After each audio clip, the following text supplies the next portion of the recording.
एष सुरासुरमनुष्येन्दुवन्दितं दौदिघायिकं विमलं प्रणमामि वर्धमानं तीर्थं धम्मस्य कर्तारम्।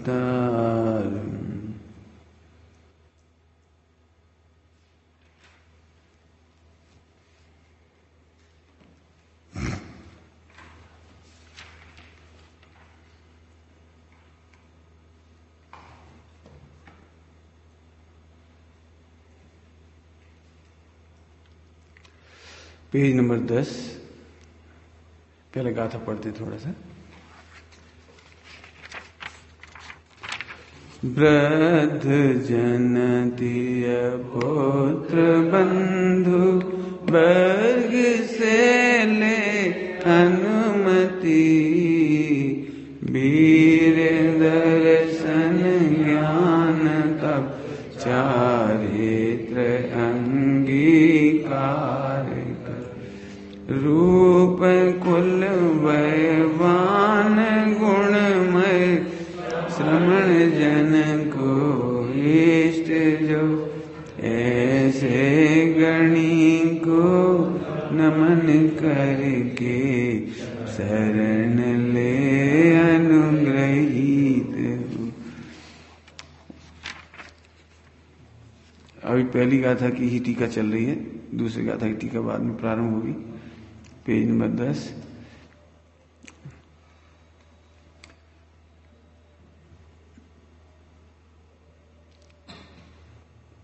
यहां से देखें, नीचे से छठी लाइन, जिसे ज्ञान ज्योति प्रकट हुई है, मिला?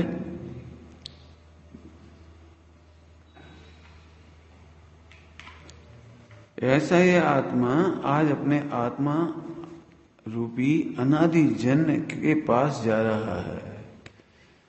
अनादि जन्य के पास। अनादि जन्य माने अनादि काल से ही है। अनादि जन्य माने अनादि काल से ही जिसकी सत्ता है, ऐसे पुत्र के पास जा रहा है। समझाने की उपमा है, पुत्र से विरक्त करना है, इसलिए यहां कह रही। पुत्र से विरक्त नहीं करना है, पुत्र को विरक्त करना है। क्या कह रहे हैं, समझ में आया अंतर?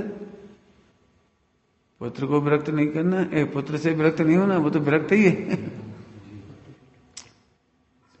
उसे पुत्र को विरक्त करना है। विरक्त करना है मतलब ध्यान रखना, हमारे प्रति उसे खेद ना हो, हमारे प्रति उसे दुख ना हो। असली विरक्तता तो तब है जब वो आत्मा में आसक्त हो, जब वो शुद्धात्मा में रमे, जब अपने को ज्ञायक जाने, जब अपने को भी भगवान जाने, तब है असली वैराग्य। पुराने साहित्य में पढ़ोगे तो बहुत सुंदर सुंदर प्रकरण है, अच्छे अच्छे। इच्छा तो होती है उन सब प्रकरणों को लिखे जाएं फिर से कलेक्शन करके। पहले पुत्र को,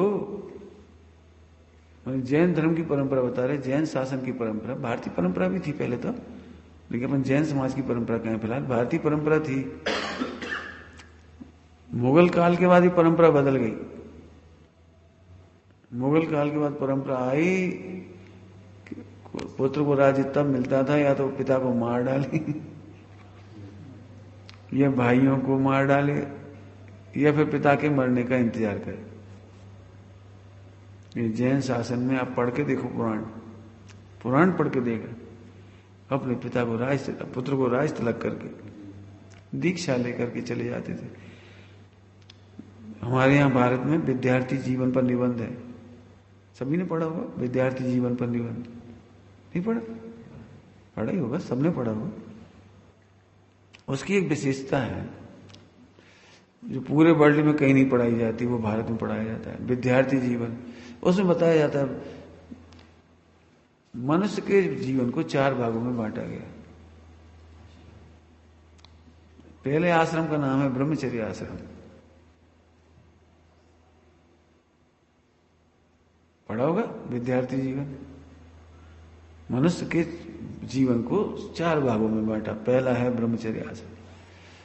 अब अभी बात खत्म ही हो गई, मतलब ब्रह्मचर्य जब तक विवाह ना हो 25 साल माने जितना भी तब तक ब्रह्मचर्य से रहो। क्या मतलब? पुराने जमाने के बच्चे देखे होंगे, सिर मुंडा कर रहते थे, मेकअप नहीं करते थे और खूब ताकत बनाते थे, वो मलखम करते थे, क्या होता थे, व्यायामशाला जिम नहीं व्यायामशाला। और अखाड़े में देखो बच्चे और लकड़ी चला, वो डंडा चला रहे और तलवारबाजी सीख रहे, मैंने पूरा शरीर ऐसा होता था और थक के चूर होके सो जाते थे, सो जाते थे जमीन पे ही, चटाइयों पर सोना पड़ता था ब्रह्मचर्य आश्रम में। ये तुम पुराण पढ़ोगे ना, ग्रंथ, अपने ग्रंथ पढ़ोगे, ब्रह्मचारियों के प्रकार वगैरह लिखे हैं, उसमें पढ़ना, जिन्हें सिद्धांत कोश में, जिन्हें सिद्धांत कोश में ब्रह्मचारी के प्रकार, जिन्होंने 8 साल की उम्र तक तो वैसे ही नग्न रहते थे और फिर मुनि संघों में पढ़ने चले जाते थे, तो वहां भी नग्न दिगंबर ही रहते थे। 18-20 साल, जितना 16-18 साल 20 साल जब तक रहते वो नग्न दिगंबर ही रहते थे। हाँ और पढ़ते थे, सब लिखा है, पढ़ना। फिर वे अपने गुरु की आज्ञा लेकर के फिर अपने वापस घर आते थे, गुरु की आज्ञा लेकर के। फिर उन्हें विवाह करना तो कर लेते थे, मैं वो संस्कृति थी उस समय, तो किसी को नहीं लगता था वोट शादी कर लो, कोई बात नहीं करना तो फिर वापस चले जाते थे, दीक्षा ले लेते थे। लेकिन पहला हिस्सा ब्रह्मचर्य का था, पूरा माहौल ब्रह्मचर्य का था। आजकल तो 8 साल के बच्चे को ब्रह्मचारी बनाना मुश्किल है। मोबाइल जी, टीवी जी, ऐसी गंदगी में भर रहे हैं बच्चे 24 घंटे रह रहा। 25 साल तक ऐसे रहते थे मस्त, ऐसा हटते कटते, पाचन ऐसा होता था, किसी को बीमारी नहीं होती थी। 25 साल तक के बच्चे को, जब तक वो आश्रम में रहते थे, खूब परिश्रम करते थे, लकड़ी काट के लाओ, खेती में जाओ, खेती का काम करो, चूल्हा पे काम करो, पानी गर्म करो, पानी खींच के लाओ, कुएं से पानी भर के लाओ, नदी से पानी भर के लाओ। आश्रम में पूरा, डॉक्टर साहब के समय में जो गोपाल दास जी बरैया जी को बनाए थे ना, यहाँ कुएं से पानी भरना पड़ता था सब विद्यार्थियों को, बड़े भट्टे पे जलाना पड़ते थे, आग जलानी पड़ती थी बच्चों को, पानी गर्म करना पड़ता था, तब नहाते थे। लेटरिन करने जंगल में जाते थे सारे। मैंने वो एक ब्रह्मचर्य का माहौल था। फिर आखिरी कहना मुझे तो चौथे भाग की बात।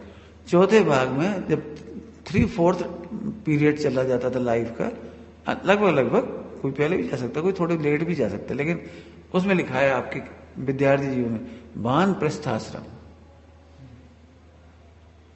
वन में चले जाते थे, दीक्षा लेकर के चले जाते थे। तिलक करके जाने की परंपरा है। पगड़ी रस्म सुनी था ना, पगड़ी रस्म, ये 13 ही होती है आजकल, तो वो पगड़ी रस्म होती है। अब गलत हो गई, 13 के दिन पगड़ी देते हैं। अब ये गलत हो गई।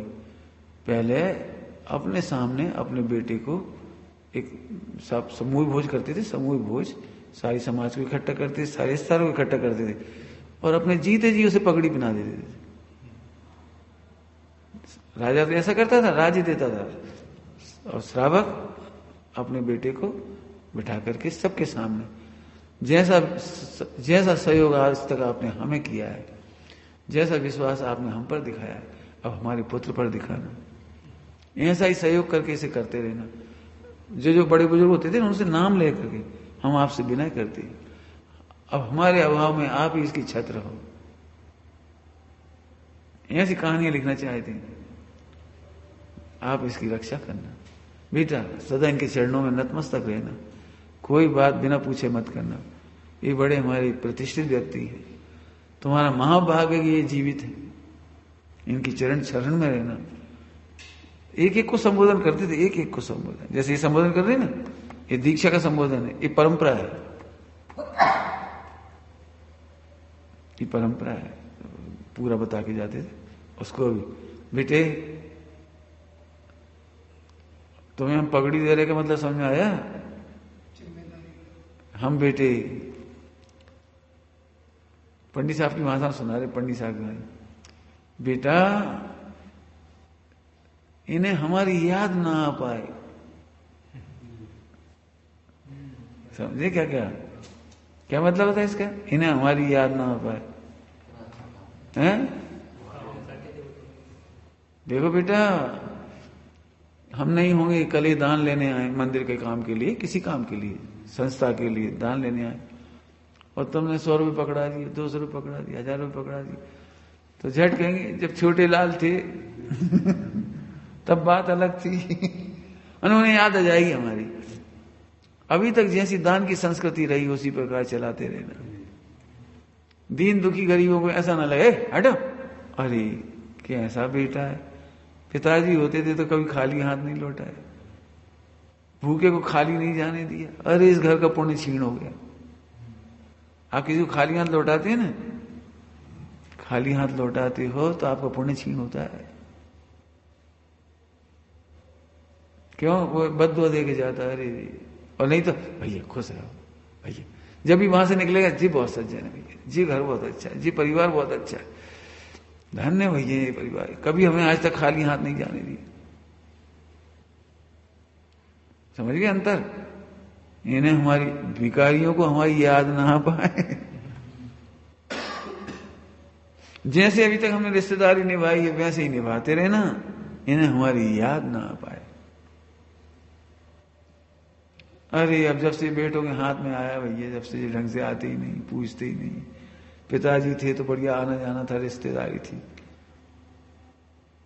आपको पता है जिस घर में लड़का नहीं होता था और लड़की अकेली होती थी, उस घर में शादी नहीं करते थे लोग, बड़ी मुश्किल से करते थे। क्या? हमारी ससुराली खत्म हो जाएगी, माने इसकी कीमत होती थी हमारी ससुराल बनी रहे। आजकल तो उल्टे हो जाते।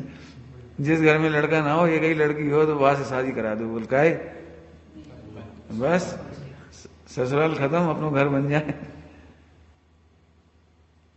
तब ऐसा नहीं भैया।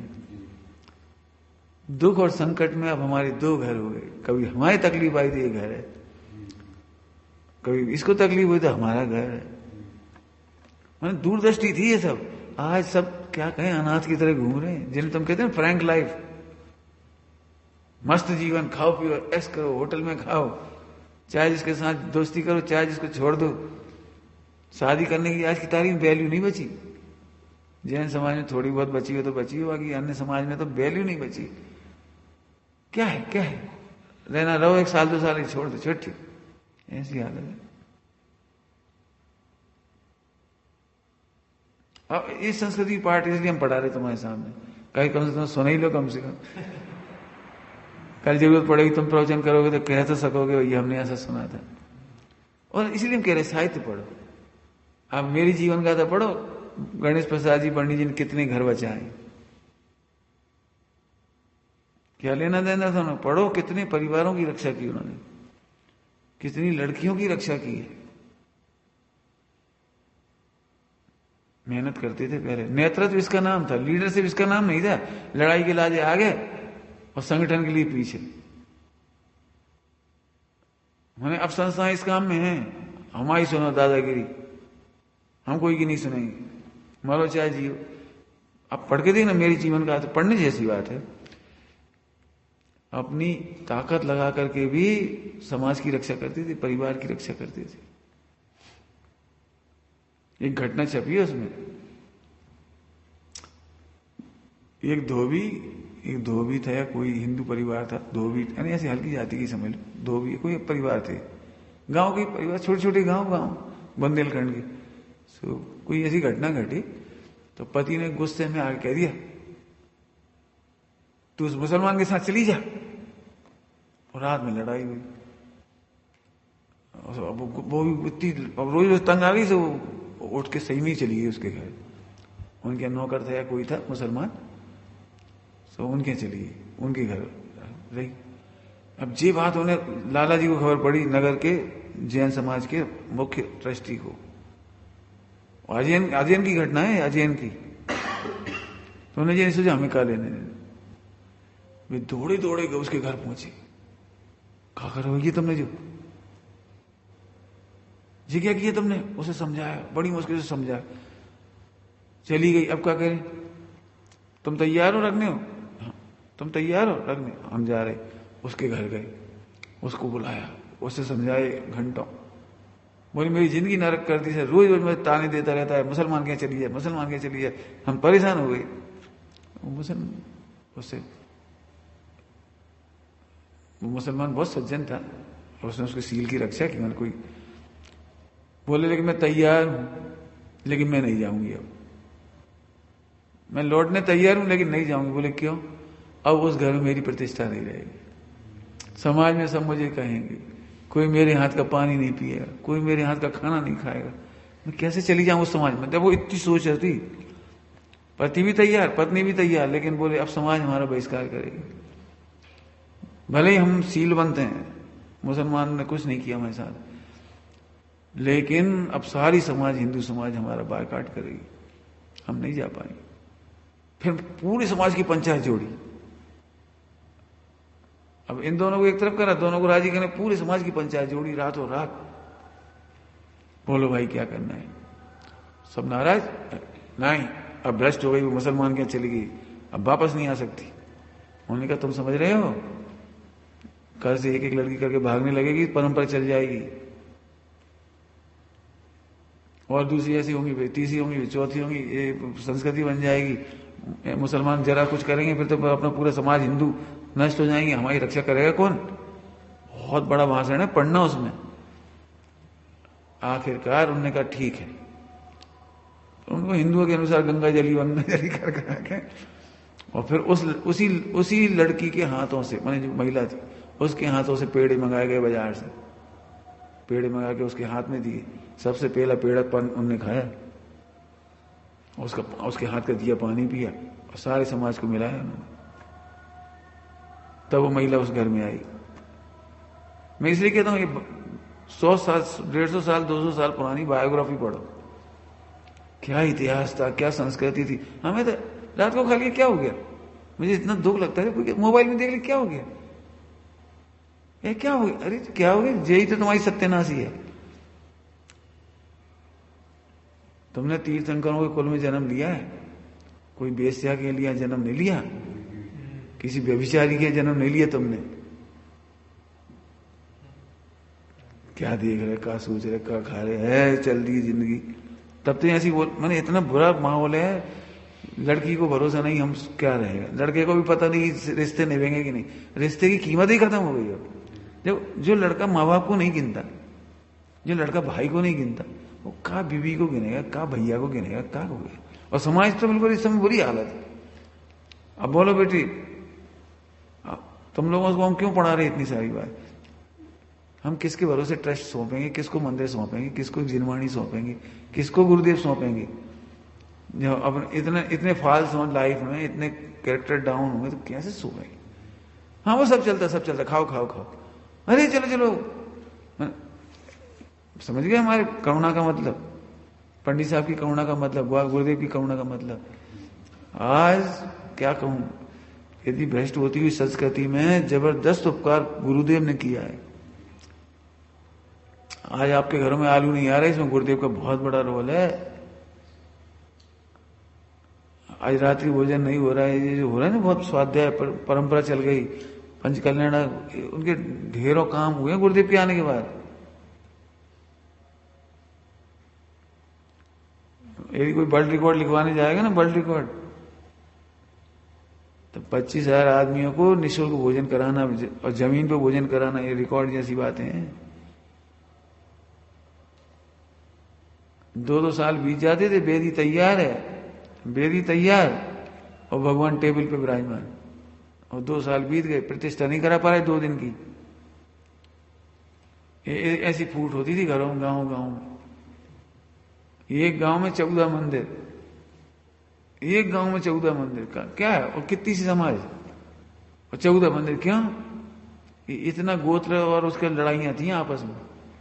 ये तो पूज्य गुरुदेव श्री आए तो ये कितना बड़ा संगठन खड़ा हो गया, जिसमें हमें नहीं देखते कि दिगंबर की, श्वेतांबर की, 13 पंथी की, 20 पंथी की, थानकवासी, बस समय साय जी का नाम लिया, भगवान आत्मा का नाम लिया, ये नहीं पूछते कौन है। आप अब पढ़ोगे इतिहास, गुरुदेव श्री के बाद एक गोत्र परंपरा खत्म हुई, गोत्रों की लड़ाई खत्म हुई। नहीं तो ऐसी लड़ाई, अजय सिंघियन, अजय कुशवादरी, अजय फला, अजय पल्लीवाल, अजय गोरेवाल, फला, अरे भगवान, ये ओसवाल, ऐसे भयंकर झगड़े थे, भयंकर। और उसी झगड़े की भेंट चढ़ाई समय सिखा जी और गिरनार जी।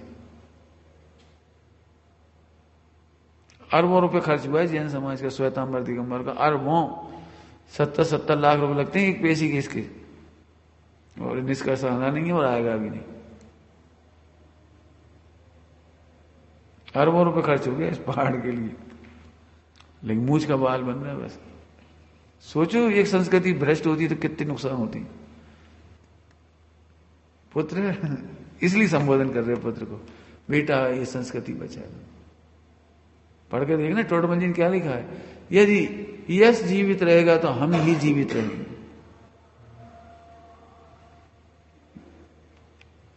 पद्म पुराण जी में लिखा है, जिनके जीवन में यश नहीं है वे मरी मराई के समान है। जिनका यश नहीं है, खत्म, शरीर से रोटी खा ली, पैसा कमा लिया, सो गए बस, और टीवी देख लिया, मोबाइल देख लिया, बस इतनी जिंदगी बस। आप बहुत बड़े कल्चर का हिस्सा हो, आप बहुत बड़ी संस्कृति के हिस्सा हो। ऐसे हर सैनिक सोच रहे अपन खाओ पियो ऐस करो, अपन कहा हुआ, अपन देश बर्बाद हो जाएगा। जो चीज तुम सोचते ना, अपन अपना कमाओ खाओ ऐस करो, माँ बाप को दूर करो, पत्नी को दूर करो, भैया को दूर करो, अपन मजा करो। इस कल्चर में, इसी कल्चर की वजह से भारत 1100 साल पराधीन रहा है। हर राजा को ये लगता था हमें क्या लेना देना। इतनी सारी स्टेट थी पूरे भारत में, वहां से आए हुए, अफगानिस्तान से आने वाले जीतते चले गए। क्यों जीतते चले गए? इतनी छोटी छोटी स्टेट होती थी। खनियादाना, खनियादाना के पास में ही गूडर है, 8 किलोमीटर दूर गूडर, वे 2 स्टेट अलग अलग, 8 किलोमीटर दूर स्टेट अलग उनकी। और इस तरफ जाओ तो बबीना, वो उसकी स्टेट अलग। बबीना पे उदा में, हम पे थोड़ी है। बबीना पे हुआ है वो तो आक्रमण, वो तो हमारा है ही दुश्मन, हारने दो। और उसने उसको हरा, इसको इन्हें भी हरा दिया। बेटे फिर कह रहे, इसलिए पहले भजन गाया जाता था, पहले तन जावे तो जावे मेरा जैन धर्म न जावे। हम ये नहीं कह रहे तुम्हारा तन चला जाए, लेकिन कम से कम सोच तो उच्च कोटि की हो। जब तक उच्च कोटि की सोच नहीं होगी, आपका घटियापन दूर नहीं होगा। ऐसा लगता है जैसे आपने गलती से किसी बेविचारी के यहाँ जन्म लेने के बजाय गलती से यहां जन्म ले लिया तुमने। आपको समझ में आता, तीर्थंकरों का कुल है। इतनी उच्च कोटि से सोच है, फिर हल्के काम करके देखना था। ऐसी चोट अब देने वाला भी नहीं बचा, कोई क्या करे। इसलिए पुत्र को संबोधन कर रहे हैं, बेटा परमार्थ से देखा जाए तो ये आत्मा तुम्हारा नहीं है। हम तुम्हारे कुछ नहीं माने अत्यंत अभाव, हम तुम्हारे लिए कुछ कर नहीं सकते। हाँ, हम तुम्हें उपदेश दे सकते हैं, जाति जाति परंपरा दे रहे हैं। हमें तो बड़ा दुख होता है, करोड़ों रुपए कमा काय के लिए, नई दुकान, नई फैक्ट्री, नहीं, और है घर में खाने वाला है नहीं कोई। हमें बुद्धि का दीवानापन।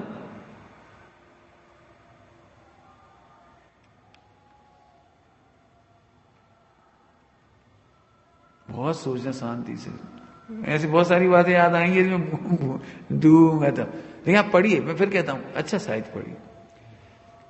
मेरे जीवन के निर्माण में बहुत बड़ा रोल साहित्य का है। आज यदि मैं आप सबको प्रिय लगता हूं जितना भी, उस साहित्य की देन है। पंडिताई की देन नहीं हो, ध्यान रखना, पंडिताई की देन नहीं, साहित्य पढ़ा। आप साहित्य पढ़िए। देखिए 24 घंटा 8 घंटा मोबाइल खा जाता है, 6 घंटा मोबाइल खा, जरा फालतू 6 घंटा मोबाइल खा गया है तुम्हारी, इसलिए इतने गंदे परिणाम है, इतनी गंदी हरकत है। उन्हें एक लड़के को ये नहीं लगता कि जब मेरे से सारी दुनिया की बहनें सुरक्षित नहीं है तो मेरी बहन सुरक्षित कैसे होगी? मेरी बहन का नंबर आया तो लड़ाई होगी बस। जी कौन सा न्याय है? हिंदू कल्चर में एक बात कहते, मैं कह रहा हूं, हिंदू कल्चर में मैं सील की परंपरा बता रहा हूं, मोहल्ले मोहल्ले में सील की परंपरा, मोहल्ले मोहल्ले में उन्होंने क्या तरीके निकाले, कन्या भोज कराओ और कुंवारी कन्याओं को भोज कराओ, शादीशुदा को नहीं, कुंवारी कन्याओं को भोज कराओ। तो उसमें क्या होता पता है? आसपास के मोहल्ले की जो बच्चियां होती हैं ना, वो उनको बुलाया जाता है, उनके पैर छूते हैं लड़के लोग, उन्हें भोजन परोसते हैं, भोजन कराते हैं, उसे पैसे देते हैं, उसके पैर छूते हैं। क्या मतलब था? इस सील की परंपरा के लिए था। अब इतनी बहनें, आसपास की मोहल्लों की बहनें इन लड़कों से सुरक्षित हो गई और फिर उपदेश दिया जाता था, तुमने इनके पैर छुए, इनकी रक्षा करना है। इसका मतलब ये है मैंने कोई रावण की नजर न लग पाए इन पे, तुम्हारे मोहल्ले का तो नहीं लेकिन गैर मोहल्ले का भी, स्कूल का, कॉलेज का भी किसी की नजर न पड़ जाए इन पे। इसका नाम मर्दानगी था। एक बहन की रक्षा के लिए अपना देश छोड़ देने में शाबाशी दी जाती थी। धन्य है देवता जिसने एक बहन की रक्षा के लिए अपने प्राण कुर्बान कर दिए। पढ़ के देखो आप, लक्ष्मण ने क्या किया था? एक कुंवारी लड़की की रक्षा के लिए युद्ध किया था कुंवारी लड़की के लिए, रो रही थी बेचारी जंगल में। कोई भाई नहीं था, पिताजी थे नहीं, अब उसी को लड़के के रूप में पाला, उस लड़की को लड़के के रूप में पाला बचपन से ही। सबको ये पता ही लड़का है, उसी को राज्य दे दिया और वो राज्य चला रही बेचारी। जंगल में अकेले में नहाई धोए, जो जंगल में आए तो वो सब लगा देते हैं सेना में ना, सहेलियों के संग व्यवस्था कर करा के। तो उसके साथ सहेलियों को भी पुरुष के बेस में रखा ताकि नहाने धोने के लिए जाए जंगल में, नदी किनारे, तो वो सेना के रूप में उन्हें इकट्ठा। कैसे कैसे साम दाम दंड वैसे दुश्मन से बचने के लिए। फिर उसको अब एक पेड़ के नीचे रोने लगी। मैं कब तक इस तरह से रहूं? मेरी एक स्त्री है तो स्त्री के भी तो भाव होते हैं। रोने लगी, सही हो गए। मुनिराज ने बताया था कि इसका भाभी पति का नाम लक्ष्मण है और संयोग से लक्ष्मण वहीं घूमते हुए आ गए संयोग से, और उसको उसी समय ये भाव आया कि मैं फांसी लगा लूं। ऐसी जिंदगी तो न रखे, लड़का बन के रहना पड़ रहा है, अपनी नेचुरल लाइफ में नहीं रह पा रहे। लड़का बन के रहने का मतलब समझ में आया? लड़कियों को लड़कियों से सहेली चाहिए, लड़कियों को लड़कियों से हंसी मजाक चाहिए, लड़कियों से लड़कियों की बातें चाहिए, वे सब खत्म। कैसे रही होगी बेचारी इतनी जीवन? तो रोने लगी बेचारी, आत्महत्या करने लगी बेचारी। हे लक्ष्मण, अब मेरे से नहीं सहा जाता, यदि हो तो मुझे बचा लो, नहीं तो मैं आज दे छोड़ दी। लक्ष्मण फौरन प्रकट हुए, फंदा हटाया, उसको युद्ध करके जिताया सब काम। मैं क्या कह रहा हूं समझ में आया? कल्चर, हमें क्या लेना देना, बस ठीक है तुम्हें नहीं लेना देना, तुम्हारे घर के परिवार से भी कोई लेना देना नहीं। बहुत उच्च कोटि की सोच है। हे पुत्र अब तुम हमें छोड़ो, हमें जितना करना था कर लिया, हमने सब कर लिया बुद्धिपूर्वक, ऐसा नहीं ऐसे छोड़ के चले जा रहे, हमने सब कर लिया। अब हमारी आत्मा का तुमसे कोई संबंध नहीं। अत्यंत अभाव, तुम्हारा आत्मा भी भिन्न है। इतने प्रेम से संबोध के क्यों जा रहे हैं? ये परंपरा रहना चाहिए। हमारे बात तुम भी आ जाना, परंपरा समझ गए, तुम भी आ जाना।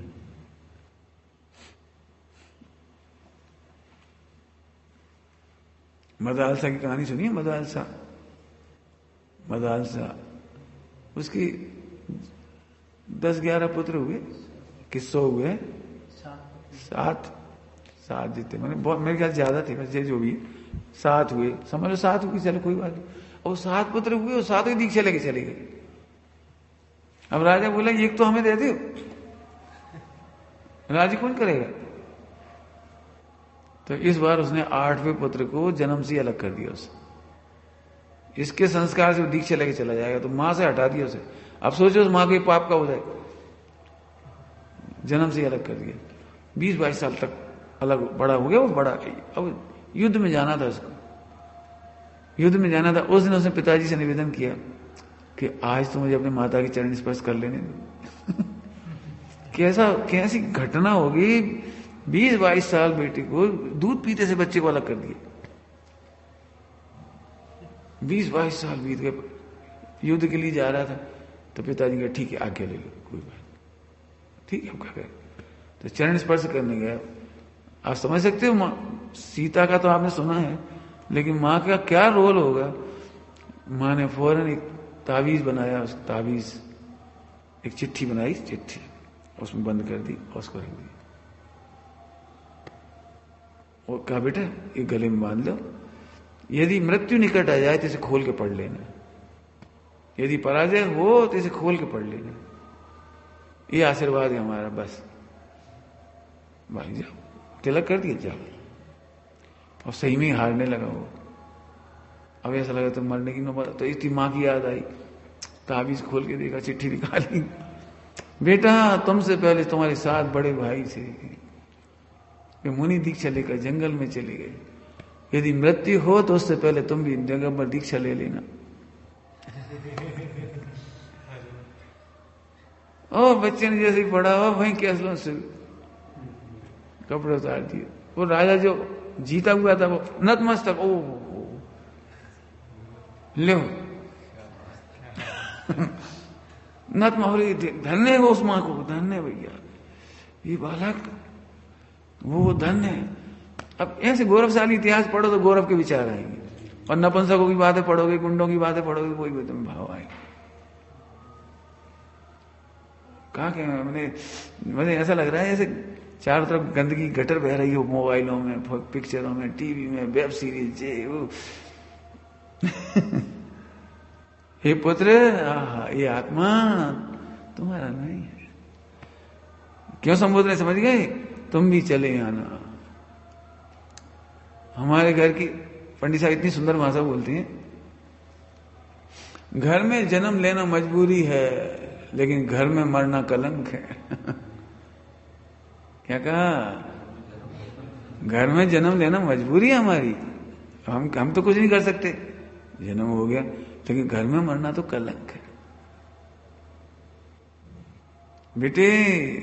इसलिए संबोध की इतनी कम, इसलिए सुनना, राग के लिए नहीं, राग करने के लिए नहीं कर रहे, उसे मार्ग बता रहे हैं। हम जा रहे हैं, तुम भी आ जाना। हमारी कुल परंपरा में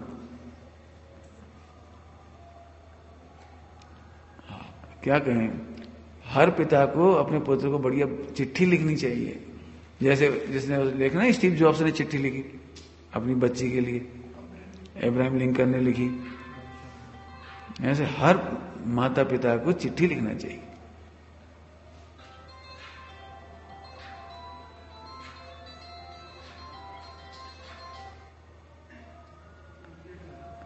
हमने उत्तम चंद जी साहब से चिट्ठी लिखवाई बच्चों के लिए। अभी आपके बच्चे छोटे हैं, नाती पोते छोटे हैं, आप चिट्ठी लिख के जाओ। बच्चों को लगे हमारे दादाजी ये बात लिखी थी,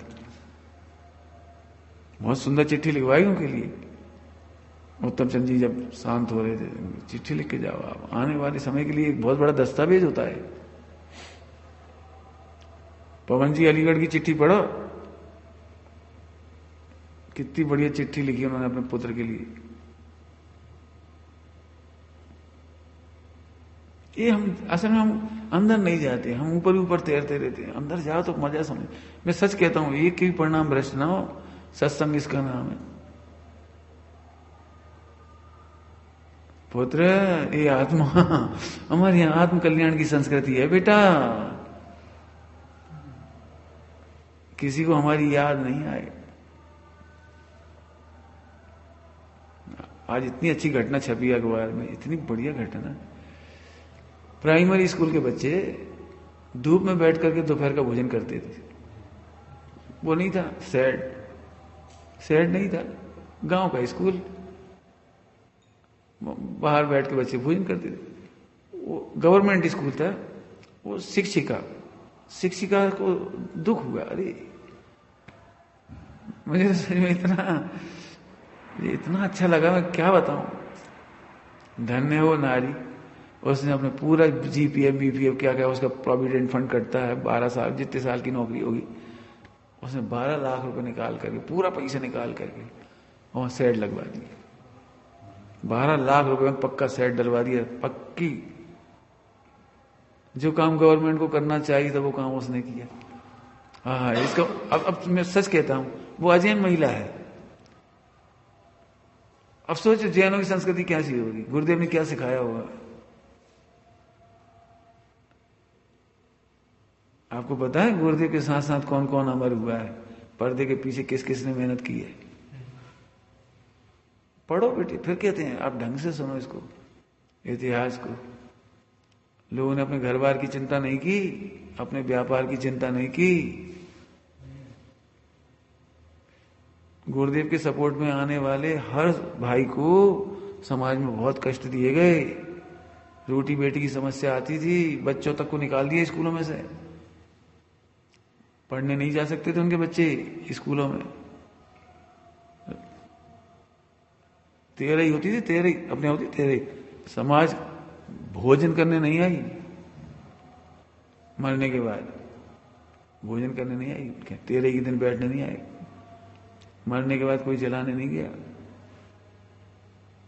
भुगतो, मैंने हर तरफ से दबाव था उस जमाने। अब तो क्या क्या दबाव, दिक्कत थी, अब दबाव खत्म हो गया। वेस्टर्न कल्चर की पढ़ाई, दबाव खत्म हो गया था, डिसिप्लिन खत्म हो गया। और इतने संकट उठा करके भी गुरुदेव श्री के साथ रात रात भर ऐसे बैठते थे, लठ लेकर के। कोई माई का लाल गुरुदेव पर आँच आए, हम बैठे, साहेब आप अपना हित करो।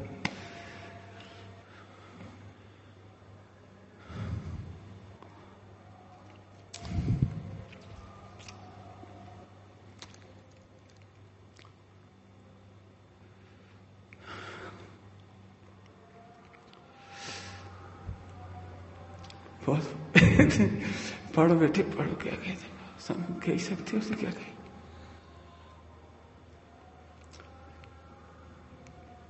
जब भजन गाते थे आंखों में आंसू भरते थे, लाए हैं वेद ऐसे तत्वों के ज्ञान को। बेटे तुम्हें हंसी हंसी मिल गई जी, समझो हंसी हंसी हम शास्त्री हो गए। कहा शास्त्री हो गए, हम पढ़ गए। अरे अहंकार में मत डूबो, उनको जरा याद करो।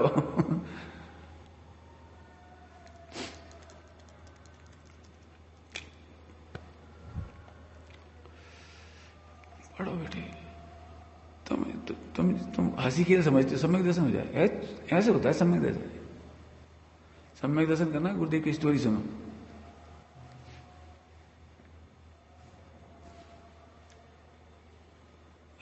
पोपा भाई का राज है, चांदी की प्लेट में रख के सम्यक दर्शन है, ले। एक जरा पढ़ाई करना होती है ना, सीए बनना होता है, वो ब्रह्मचर्य से रहता है।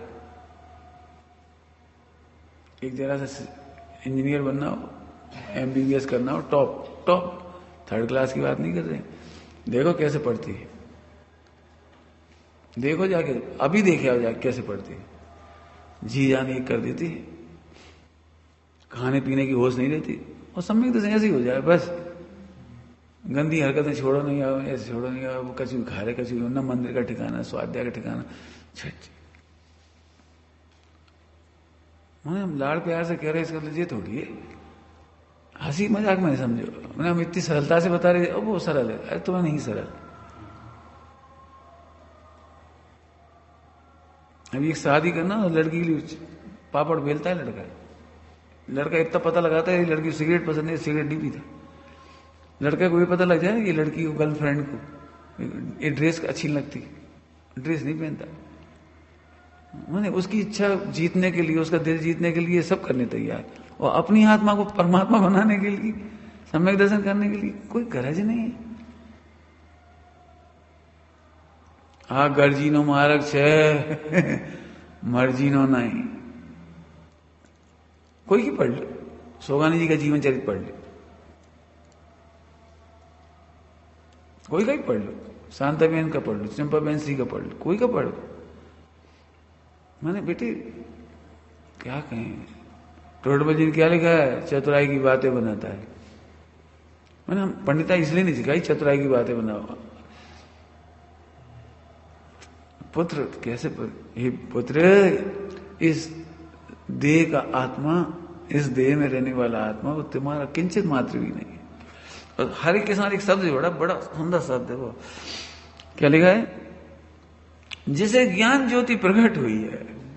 बेटे हमें आत्मा भाषा है, ज्ञान ज्योति प्रकट हुई मतलब बेटे ये देह नश्वर है, सचमुच ये राख हो जाएगा, और आत्मा अनादि अनंत है। हम 84 में कैसे जाएंगे बेटे, हम 4 गति में नहीं रखना चाहते बेटे। पहले हमारा राग था, हमने विवाह किया था, पहले हमारा राग था, हमने व्यापार किया था, हमने तुम्हें जन्म दिया, अब हमने तुम्हें सब प्रकार से समृद्ध कर दिया, व्यापार से, धंधे से, पढ़ाई से, पैरों पर खड़ा कर दिया। बेटा अब हमारा राग छोड़, अब हमें जाने दो बेटे। ऐसे संबोधन करके चले जाते थे। इस प्रकार दीक्षार्थी आत्मा, आत्मा वो देखो आत्मा लिखा है, दीक्षार्थी व्यक्ति नहीं लिख रहे। क्या कह रहे हैं, दीक्षार्थी व्यक्ति नहीं लिख रहे, आदमी नहीं लिख रहे। दीक्षार्थी आत्मा माता पिता आदि बड़े बूढ़ों से और स्त्री पुत्र आदि से स्वयं को छुड़ाता है, स्वयं को छुड़ाता है, अर्थात उनका राग तोड़ाता है। वे दुखी ना हो, विब्बल नहीं हो, उन्हें भी अपना भेद विज्ञान बताते हैं। सबको कहते हैं मुझे आत्मज्ञान प्रकट हुआ है, अब मुझे जाने दो। क्यों, यही आत्मज्ञान करने लायक है तुम्हें भी।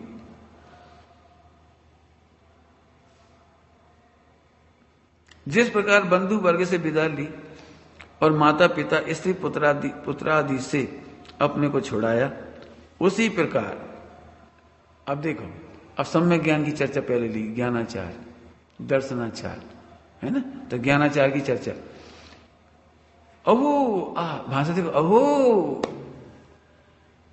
अभी अहो में बहुत महिमा है, सुनने में कैसा लगता है अहो। अब देखिए, अच्छा वो, अच्छा काल में पढ़ना, विनय से पढ़ना, जी अपन ऐसे कर देते उसको। क्यों, सम्यक ज्ञान के 8 अंग कौन कौन से, काल, विनय, उपधान, बहुमान, अनिन्नव, अर्थ, व्यंजन और तदु है। ठीक है, 8 है, ठीक है, हम 8 का पालन करेंगे। अरे नहीं, बड़ी भक्ति से कह रहे हैं, ये 8 अंग, सम्यक ज्ञान के 8 अंग। इच्छा मेरी जो हो रही वो सुना रहा हूं अभी, है अभी मेरी जो इच्छा हो रही।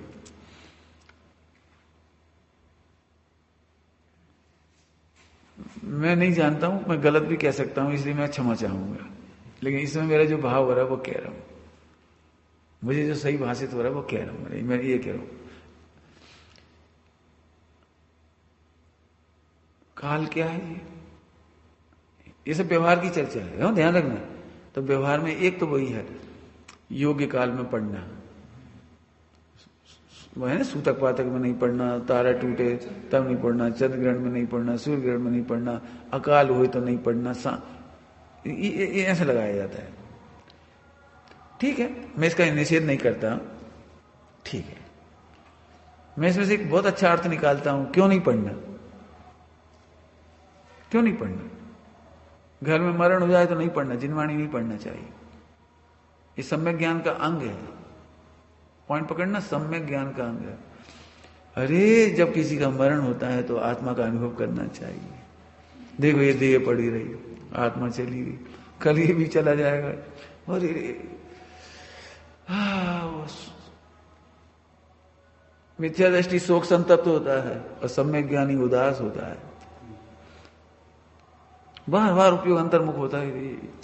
कल यहीं तो जा रहे थे, यहीं तो आ रहे थे, तो कैसे बढ़िया थे, अरे देखो, अरे चले गए। वो हो हमारे पिताजी के गुजरने पर रात को खबर पहुंची 11 बजे। इनसे एक ही बात कही मैंने, अब क्या दुख करें, अभी वे गए, कल हमें भी जाना है। थोड़ी दिन बाद हमारा भी नंबर है। दुख क्या करें इस अनादि अनंत नियम में। अब क्या करें, अपन सावधान होकर अपना हित करें बस। पूछो इनसे, यही बात कही थी, दूसरा वाक्य नहीं बोला बस। इसमें क्या चंबा है। सम्यक ज्ञानी को उदास होता है, भोगों से उदास होता है, इंद्रियों से उदास होता है, अपने स्वरूप में वास होता है। सम्यक ज्ञानी को ध्यान है, सम्यक ज्ञानी को होता है। मिथ्या ज्ञानी को तो बढ़िया रही, चलो जो महिलाएं होती, महिलाएं उन्हें अवकाश लग जाता, इतनी खुशी होती, चलो अब स्वाध्याय नहीं करने, पूजा नहीं करने, मंदिर नहीं जाने, उन्हें तो खुशी होती है। चलो सूतक पातक लगी, अब हम स्वाध्याय नहीं करने। तो एक वो जो अर्थ है वो तो लोक में चलता है, उसका मैं ज्यादा पक्षधर नहीं हूं। मैं इस सम्यक अर्थ का पक्षधर हूं कि हाँ बात सही है। जिस समय सूतक पातक हो, अग्निकांड हो, बाढ़ आ गई हो, अकाल हो रहा हो, उस समय शास्त्र नहीं पढ़ना चाहिए, क्योंकि उस समय शुद्धात्मा में जाना चाहिए, भेद विज्ञान विशेष करना चाहिए। ये बहुत सुंदर समय होता है। जिस दिन आपके यहाँ दुख होता है ना, आपको कष्ट होता है, उस दिन चाय के भी टीवी अच्छी नहीं लगती, चाय के भी लड्डू अच्छे नहीं लगते, चाय के भी आइसक्रीम अच्छी नहीं लगती, हंसी मजाक अच्छी नहीं लगती। उस समय तुम बहुत निकट होते हो अपने, उस दिन तुम्हें 5 इंद्रिय के विषय भोग अच्छी नहीं लगती, उस दिन शुद्धात्मा अच्छा लगना चाहिए। इसलिए उसका पक्षधर, लेकिन जिस तरह से चल रहा है वो उसका पक्षधर नहीं। यदि शुद्धात्मा में नहीं रह सकते हो तो पढ़ो,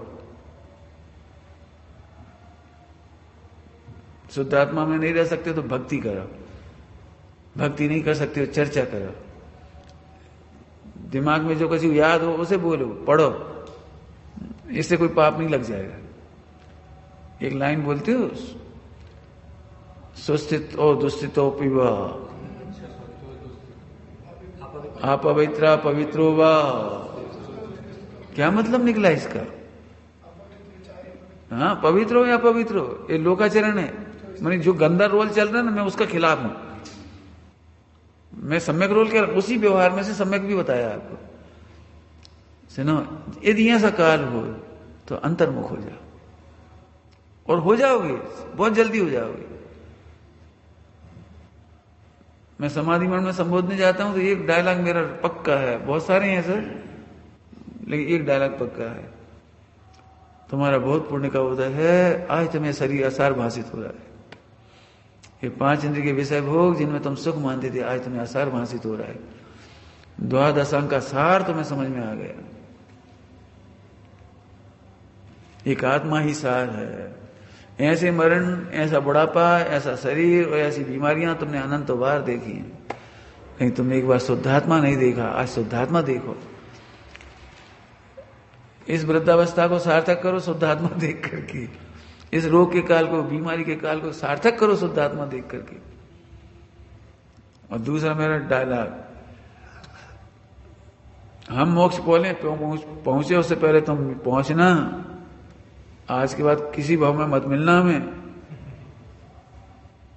आज के बाद किसी भाव में नहीं मिलना, हम सिद्धालय में मिलना चाहेंगे आपसे। आया समझ में आया? काल क्या है? काल सम्यक ज्ञान का अंग है जी, सम्यक ज्ञान का, लेकिन वो एक लोक रूढ़ी का हो गया वो।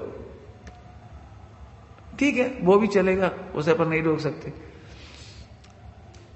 अभी मैं सूतक पातक की चर्चा नहीं करूंगा, लेकिन जुगल किशोर जी मुख्तियार ने इस पर बहुत बड़ा काम किया है, और उन्होंने प्रूव किया है कि सूतक पातक कल्पित है। ग्रंथों के रेफरेंस दिए हैं उसमें बहुत सारे, एक अच्छा लेख है, पढ़ना चाहिए आप लोगों को। उन्होंने बिल्कुल मना किया उसके लिए। और पूरे प्रथमान युग में जाकर देखो, कहीं सूतक पातक की चर्चा नहीं। पूरे प्रथमान युग में सूतक पातक का कहीं नामो निशान नहीं। मूल ग्रंथ पढ़ो चरणान युग के, हमारे चरणान युग, उनमें भी सूतक पातक का कोई स्थान नहीं। उन्होंने एक एक बात प्रूव की है, कौन सी सदी में शुरू हुआ, कौन से ग्रंथ के आधार से हुआ। शोध करना चाहिए। आपको लेख चाहिए तो हमसे लेख ले लो, आप पढ़ो से। दूर भगा में बुरी रीतियां, लेकिन आंदोलन नहीं करो। आप पहले सही हो जाओ। आंदोलन करोगे तो ये तत्व नहीं सुनेंगे लोग, इसलिए अपन लोग आंदोलन से बचते हैं। नहीं तो कहीं देखो आगम विरोध, आगम विरोध, कोई सुनेगा तो तुम्हारी है नहीं जी, और नहीं सुनेंगे। लेकिन अपन समझे उस बात को, और जरूरत पड़े तो उनको कोट करो। और जिस ग्रंथ में छपा है उस ग्रंथ को आचार्य विद्यासागर जी ने छपाया है, उस पर उनका फोटो है। इसलिए कह रहा हूं ये बात कि मुझे पता है ये बात जाएगी बाहर। और उस पुस्तक का नाम है ग्रंथ परीक्षा। जुगल किशोर जी मुख्तार ने बहुत बड़ा काम किया है, बहुत सारे ग्रंथों की परीक्षा करके बताया है। एकदम फर्जी है, एकदम जाली है, बनावटी ग्रंथ है। और ऐसे बड़े बड़े नाम हैं, कुंद कुंद श्राप का चार, उमा स्वामी श्राप का चार, बहुत बड़े बड़े नाम है। भद्रबाहु संहिता, मैंने आपको भद्रबाहु संहिता मैं भी खरीद के लाया हो। भद्रबाहु संहिता आचार्य कुंद कुंद श्राप का चार मैंने भी खरीदा, बड़ी भक्ति से लाल मंदिर से ले आई भैया। जब ये पढ़ा तब पता लगा वो जिन्हें सब गड़बड़ धरी सारी। बहुत बहुत कम लोग होते हैं जो ग्रंथों की परीक्षा करें। मुझे अभी तक यहां से परीक्षक का पता नहीं है, लेकिन एक जुगल किशोर जी मुख्तार ने बहुत सारे ग्रंथों की परीक्षा की और सारे हिंदुस्तान के विद्वानों से झगड़ा मोल लिया एक प्रकार का। आखिरकार उनकी बात कोई नहीं काट पाया और आखिरकार उनकी बात मानी गई। तब समय में उनका विरोध बहुत हुआ। ये ग्रंथ अप्राप्त था अभी आचार्य विद्यासागर जी छपाया उसको, पढ़ना चाहिए। उसकी पीडीएफ भी अवेलेबल है। मैंने जैसे अच्छा साहित्य पढ़ने में उपयोग लगाओ, लेख बनाओ, नोट्स बनाओ, दिमाग को खाली मत छोड़ो, बस जीत जाओगे। तीर्थंकरों की संतान में कहते भी खून में दम नहीं है। अच्छा जब कोई ऐसे लगा कहा कर रहे, तीर्थंकर के कुल के हो तो स्वर्ग रस होना चाहिए, वीर रस होना चाहिए तुम्हें। नहीं वो सब हारे हुए। अरे गधों के बीच में रहोगे तो हारोगे। वो भीड़ तंत्र है, उसको डॉक्टर कहता है, बस डॉक्टर कहता है। समझ गए? बिगड़ने की बात है मत समझना। सड़ते समय हॉस्पिटल में कोई बचाने नहीं आएगा तुम्हें, भी डॉक्टर नहीं आएंगे जो तुम्हें कह के चलते बने। टीवी वाले नहीं आएंगे, मोबाइल वाले नहीं आएंगे तुम्हें बचाने जब तुम दुखी होगे भयंकर। चलो अपने को छोड़ा। उसी प्रकार काल, विनय, सम्यक ज्ञान, समझिए सम्यक ज्ञान तो कौन सा काल, ध्यान रखना। मैं काल के अर्थ में कह रहा हूं, शास्त्र पढ़ने का काल कौन सा है? जब शुद्ध उपयोग ना हो। इसका मतलब शुद्ध उपयोग हो तो ग्रंथ मत पढ़ना, ग्रंथ पूरा मत करना। आधी लाइन पे से उपयोग हट जाए तो आधी लाइन का पूरा सेंटेंस मत पढ़ना, आत्मा में चले जाना। हमें आग्रह रहता पूरा करो पूरा करो पूरा करो। मैंने आप देखा तुम आधा घंटे का नियम है तो आधा घंटे में कितने पेज पूरे होने पहले ही सोच लेते। 5 पेज, 5 मिनट में 1 पेज, 6 मिनट में 1 पेज, 5 पेज। अरे तुम पढ़ने के लिए पढ़ रहे हो, सदुपयोग के लिए पढ़ रहे हो? तो सम्यक ज्ञान के अंक का घात किया आपने। इसमें भाषा लिखी, पढ़ो। पहले पढ़ के सुना देता हूं, क्योंकि मैं एक एक शब्द का अर्थ करूंगा ना। पहले से पहले मैं निश्चय से यह जानता हूं कि तू शुद्धात्मा नहीं है। मैं जानता हूं कि जिसमें मुझे रमना है वो तू नहीं है। हे काल, हे विनय, हे उपधान, हे बहुमान, हे अनिन्नव, हे अर्थ, हे व्यंजन, हे तरुवय, मैं जानता हूं तुम शुद्धात्मा नहीं हो, अर्थात रमने योग्य नहीं हो, लेकिन मैं तुम्हें तब तक, तथापि मैं तुझे तब तक के लिए अंगीकार करता हूं। कब तक पढ़ूंगा? जब तक तेरे प्रसाद से शुद्धात्मा को उपलब्ध नहीं करता हूं। आगे नहीं बस, जब तक मैं शुद्धात्मा में नहीं रहता हूं उतनी देर पढ़ूंगा, अर्थात मैं शुद्धात्मा में गया तो नहीं पढ़ूंगा। बोलो नहीं, सोचो, दिव्य ध्वनि नहीं सुनूंगा, मैं शुद्धात्मा में रमने के लिए दिव्य ध्वनि सुनूंगा। यदि मैं शुद्धात्मा में चला जाऊंगा तो मुझे इस बात का पाप नहीं लगेगा कि भगवान की दिव्य ध्वनि 6 घड़ी खिल रही है। नहीं, कितनी? एक बार में 6 घड़ी नहीं, एक बार में 6 घड़ी खिल रही, तो इसका पाप नहीं लगेगा? तुमने पूरी नहीं सुनी? ध्यान से सुनना, दिव्य ध्वनि में से उठ करके निकल जाना तो विराधना हो सकती है, लेकिन शुद्धात्मा में जाना विराधना नहीं। क्या कह रहे? मैं निश्चय से जानता हूं कि तू शुद्धात्मा नहीं। देखो,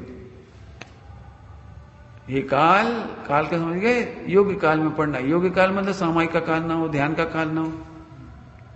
मैं ये काल का अर्थ करता हूं, वे वहां से अर्थ करते हैं। मेरा काल ये है, समझ में आया? तुम्हें लगता है ना सुबह मैं क्यों नहीं आता प्रक्षाल, तुम सबको तो भेज देता हूं, कहता हूं ना, रोज कहता हूं तुम लोग जाओ प्रक्षाल, तो मैं क्यों नहीं जाता? तुम्हें ये लग तो सकता है कि क्यों नहीं आज तरफ चढ़ा रहे। अब सोचो क्यों नहीं कर रहे हो? प्रयोजन क्या है ये बताओ? किसी कार्य का प्रयोजन क्या है? तुम्हारे हाथ गंदे, जल्दी हाथ धो, तुम्हें हमसे ज्यादा जरूरत है। तुम्हारी उम्र में हमने बहुत किया है, और आज भी कोई नहीं होगा तो हम करेंगे, नहीं होगा तो हम करेंगे, नहीं करेंगे ऐसा नहीं है। हम रहे, जब पहले एक मंदिर में रहे, वहां समाज नहीं थी, 2-4 घर थे, वो 12 बजे आता था, कोई 11 बजे आता था, तो स्वयं कुएं से पानी लाते थे, स्वयं द्रव्य धोते थे, स्वयं प्रक्षाल करते थे, स्वयं जिनवाणी जमाते थे, पूरी सेवा करते थे, पूरी आटम, पूरी। आनंद आता है, बहुत आनंद आता है। क्यों क्यों आनंद आता है?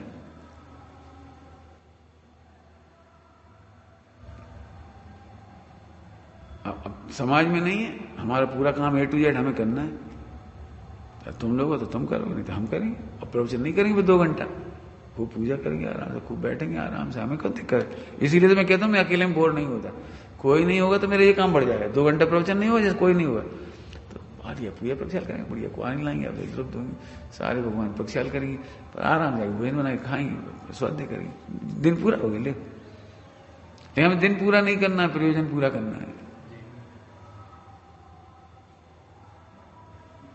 समझ गए? इसलिए लिखा है गुरुजन या बड़े जन क्या करते हैं वो तुम नहीं करना, वे जो कहें वो करना। आलस नहीं करना। हम तुम्हारे शत्रु से बचा रहे, जिस तुम्हारे दिमाग में जिम्मेदारी नहीं है, मैंने कोई जिम्मेदारी नहीं है। अब तुम क्या करोगे बताओ? ये तो झाड़ू कर लेंगी जी, पोंछा कर लेंगी जी, बर्तन माज देंगे जी, फला करें। तुम क्या करोगे? खाली दिमाग, मोबाइल का घर। क्या काम है? खाली दिमाग, मोबाइल का घर, लगे भी बताओ। प्रातःकाल उठते ऐसी सबसे पहले मोबाइल। हे भगवान, पहले भगवान का स्मरण तो करो।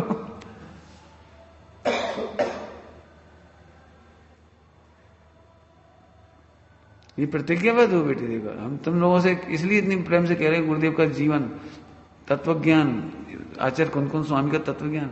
अब तुमसे अपेक्षा नहीं करें तो किससे अपेक्षा करें?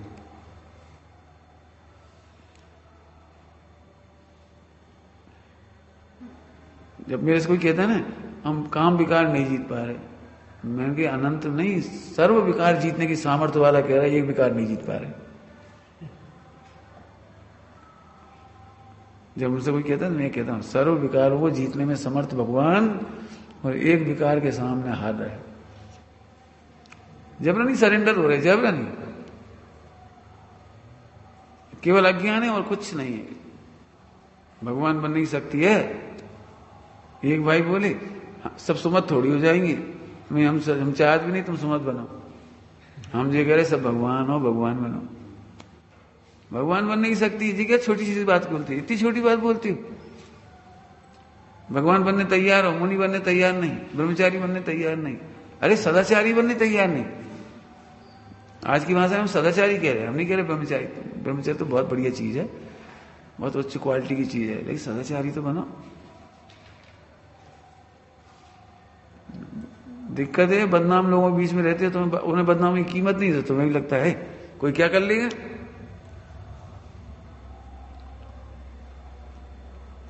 कोई क्या कर लेगा। हमारे समय तक तो बहुत अच्छा था, डरते थे लोग क्या कहेंगे। पहले क्या लगता था, कोई क्या कहेगा। आज लोग बोले कोई क्या कर लेगा। लड़की को पति का डर नहीं है, छोड़ दूंगी, ज्यादा 3-5 करे छोड़ दूंगी। ये भगवान का 50,000 कमाती हूँ, 1 लाख कमाती हूँ, अरे मर गए। तो थरूर था, थरूर शशि थरूर, उसकी पत्नी सुनंदा थी, अरबों खरबों रुपया था उसके पास, और 7 दिन तक डेड बॉडी पड़ी रही, कमरे में से उठाने वाला नहीं मिला, बदबू आई जब उठाई गई। 3 दिन या 7 दिन पड़ी रही फ्लैट में, एक घुट घुट की जिंदगी है। तुमने अरबों रुपया कमा लिए, करोड़ का फ्लैट ले लिया, कोई बात, करोड़ का फ्लैट, नौकर चाकर ने आके रोटी बना दी, फला कर दिए, दूध आ गया, सब आ गया, ठीक है कोई बात, सब काम हो।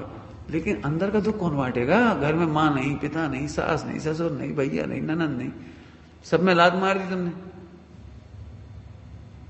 और शशि थरूर से नहीं बनी, बस डिप्रेशन डिप्रेशन डिप्रेशन। अरबों रुपया रहा था उसके पास, मर। ये जिंदगी क्या है। मैं कह रहा हूं बेटे, तुम बहुत पापाचारियों के बीच में रहते हो, लेकिन तुम वो नहीं हो, तुम्हारा वो कल्चर नहीं है, तुम्हारा ये कल्चर है। बेटा हम आत्मा हैं और तुम भी आत्मा है। बहन श्री को पूछते हैं जब भी कभी कोई क्वेश्चन, बहन श्री बहन को पूछते कोई क्वेश्चन, पहला उत्तर क्या होता है, बोलो। सुनना उनको देखे, बद्दू गुरुदेव ने उपकार से हम आत्मा कहना भी सीखे हैं, तो गुरुदेव का उपकार है। हमारा जहां थानक में जन्म हुआ तो वहां तो आत्मा नाम का शब्द भी नहीं सुना। अपन नहीं बोल पाएंगे, हमने आत्मा कहना सीखा है। आत्मा बहुत हमने बालपन ही पढ़ा था, ये ऐसी भक्ति से कहते थे। हमने यदि आत्मा कहना भी सीखा थे, सब उनका उपकार है। सुनना उनके शब्द ही सुनना बस। कैसे उपकार। हर प्रश्न का उत्तर में पढ़ के देख लिया, सुन के देखना आप क्या बोलते थे।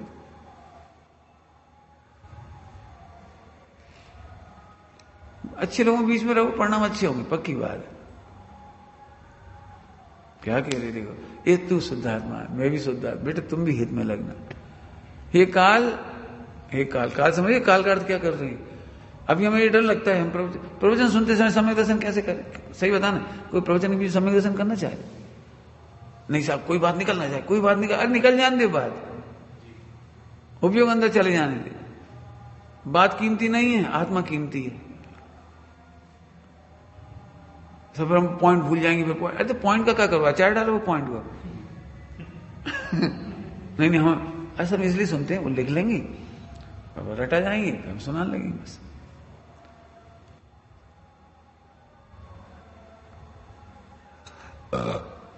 दो तरह के बच्चे होते हैं, बच्चे मैंने दृष्टांत बच्चों का दे रहा हूं, बड़े भी हो सकते हैं, बड़े भी होते हैं, नहीं हो तो बड़े होते हैं, ऐसे बड़े भी होते हैं। बच्चों का दृष्टांत दे रहे,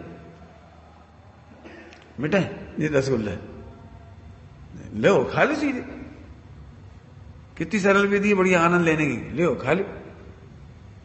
अब कुछ बच्चे ऐसे होते हैं भी छिपा के रख लेते, ऐसे कटोरी में ऐसे ऐसे छिपा कर रख, सबको खाते हुए देखेंगे, बढ़िया है, तना खाना चाहिए, ऐसे ऐसे करके जब सब खा लेंगे तब तक भी नहीं खाएंगे, फिर खाएंगे, फिर रख देंगे, फिर दोपहर में खाएंगे, फिर तो शाम को खाएंगे। अब हमें चिंटी लग गई,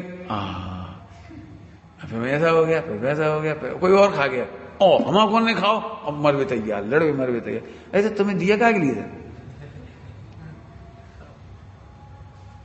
ऐसे हमारा प्रवचन मतलब समझते हो, प्रवचन तुम्हें तुम्हारा भगवान आत्मा बताया जा रहा है, तो अनुभव कर, समझ सब तत्काल हो जाएगा। लेकिन नहीं, क्यों? अपन क्या करेंगे? सुन लो अच्छे से और रिकॉर्ड और कर लो, फिर बाद में सुनेंगे, बाद में।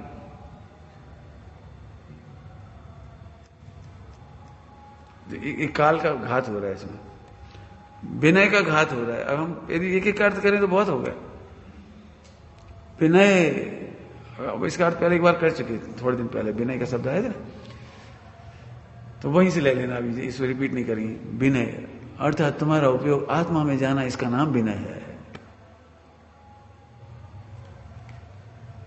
अभिनय समझ गए? अभिनय क्या होता है? अभिनय जो प्रवचन पहले हो गए वो रिपीट नहीं कर रहे, उससे आगे कह रहे। विनय क्या है? बेटे रसगुल्ला खाओ, नहीं खा रहे जी, अभिनय। माता पिता कह रहे बेटे रसगुल्ला खाओ,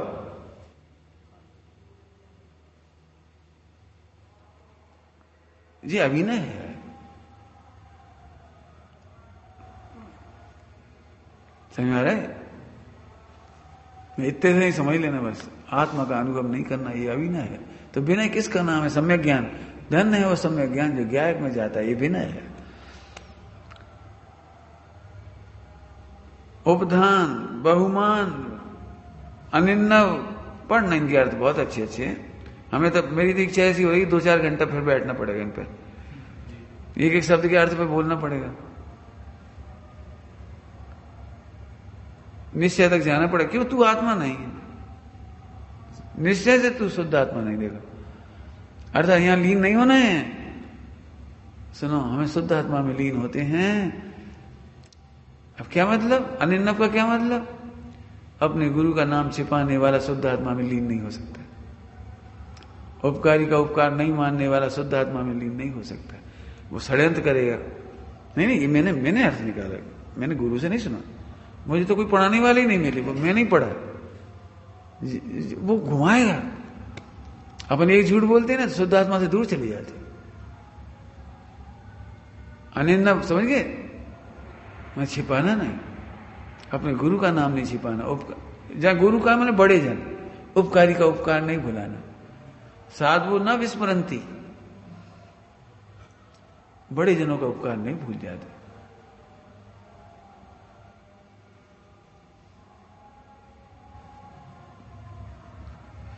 फिर अर्थ का विचार करते हैं। व्यंजन, अर्थ और व्यंजन होते हैं, अर्थ और व्यंजन, और फिर उभय, दोनों का शुद्ध उच्चारण हो, शुद्ध पठन हो। कभी तुमने देखा है पढ़ते पढ़ते भी चिंता को चेता पड़ जाती, सही लिखे होने पर भी गाय को गायक पड़ जाती। नहीं ऐसा दिखता कुछ तो भी, अपन दूसरा टोकता है सही पढ़ो, फिर देखती है सही तो लिखा सही और पढ़ गलत रहे। अर्थाचार है, व्यंजनाचार है, चर्चाएं तो बहुत हैं इनमें, है ना। ये सब देखना, निश्चय से जानता हूं, इसका क्या मतलब? अर्थ भी शुद्ध हो, व्यंजन भी शुद्ध हो और दोनों भी शुद्ध हो, लेकिन इनमें अटक मत जाना। तुम क्या जानो हम शुद्ध पढ़ते हैं, देखो हमारा उच्चारण, अरे उच्चारण देखो, तुम तो भगवान आत्मा, तुम इसमें क्यों अटक रहे? अहंकार करने वाला अटक जाता है, यहां नहीं जा पाएगा। हमारा उच्चारण देखो, हमारा पढ़ना पढ़ाना देखो, इसमें लग जाएगा। समझ गए? शुद्धात्मा नहीं, इसलिए वेद विज्ञान किया। अब एक शब्द का चर्चा और कर ले, टाइम हो गया। जब तक कि तेरे प्रसाद से मैं शुद्ध आत्मा में मग्न ना हो जाऊं, लीन ना हो, तेरे प्रसाद से, प्रसाद मतलब तेरे प्रसाद से हैं? प्रसाद माने आनंद। प्रसाद एक गुण है, साहित्य में प्रसाद एक गुण है, आनंद। अर्थात तेरे पढ़ते पढ़ते इतना आनंद हो कि मैं आत्मा में लीन हो जाऊं। नाटक पढ़ते, नाटक देखते, नाटक देखते हुए इतना आनंद आता है, भूल गए घड़ी 3 घंटा, जल्दी इतनी जल्दी बीत गए। क्रिकेट मैच कैसा लगता था? इतने आनंद, ये 8 घंटा, बड़ी जल्दी मैच खत्म होगा। तेरे प्रसाद से, अर्थात काल, विनय, उपदान, ये सब है ना, अनिन्नव, ये सब तेरे प्रसाद से। अर्थात जब हम शुद्ध अर्थ करेंगे उस समय जो आनंद होगा उससे हम अपने में लीन हो जाएंगे।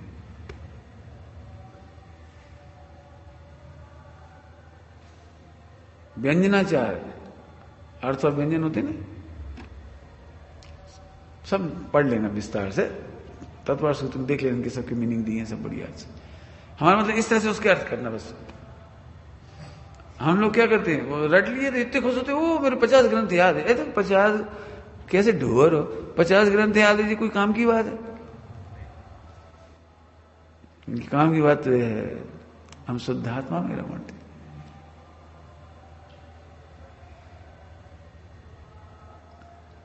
एक दृष्टांत देके बात पूरी कर दे। 1.25 घंटा हो गया, लेट हो गए। अब अपने घर है अपना, सब बैठे आराम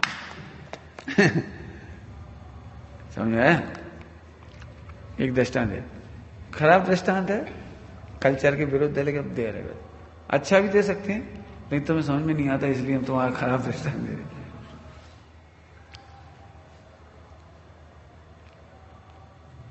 कोई प्रेम पत्र मिला हो लड़की को या लड़के को मिला हो, तो वो उसे बार बार पढ़ता है।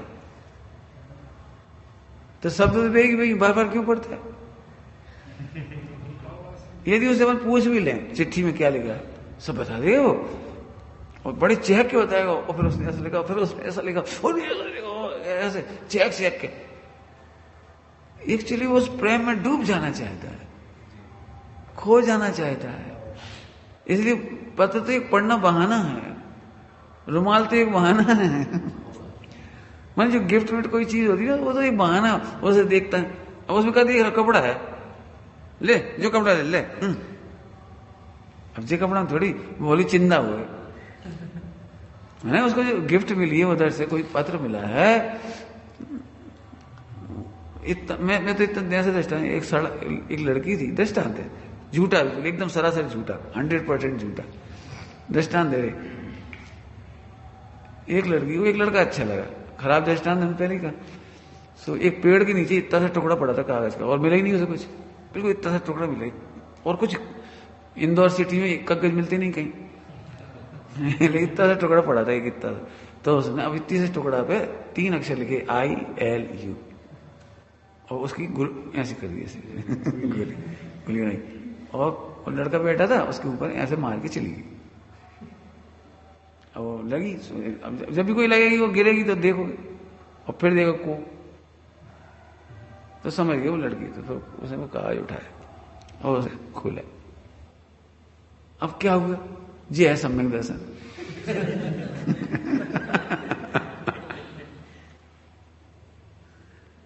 हम लिख दे रहे हम लिख दे। अरे जे ही तो गजब बात है। बात ये नहीं है 3 अक्षरों में समझ आ रहा है, बात है वो उस कागज को क्यों फेंक देगा, वो बार बार उसे खोलता है, बार बार देखता है क्यों फेंका होगा, क्या सोच रही होगी, क्या होगा उसके मन में जी।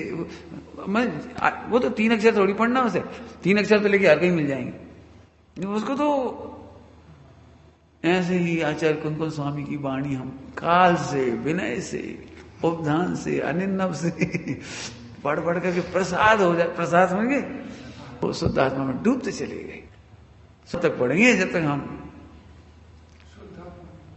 अब देखो ये दर्शन तुम्हें जल्दी समझ में आ गया ना सबको। हम दूसरा भी दे सकते हैं, चम्मच हम जानते हैं तुम रसगुल्ला नहीं हो लेकिन हे चम्मच हम तुम्हें तब तक ग्रहण करेंगे जब तक रसगुल्ला हमारे मुंह में ना चला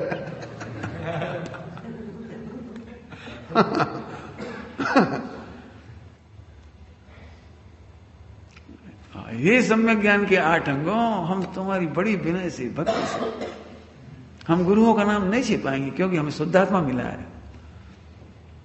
हम शुद्ध बोलेंगे, अर्थ से, व्यंजन से, उभय से, हम बिल्कुल हमें शुद्धात्मा मिला है। सोचो कितनी भक्ति पैदा होती होगी शुद्धात्मा पाने के लिए। अभी अपन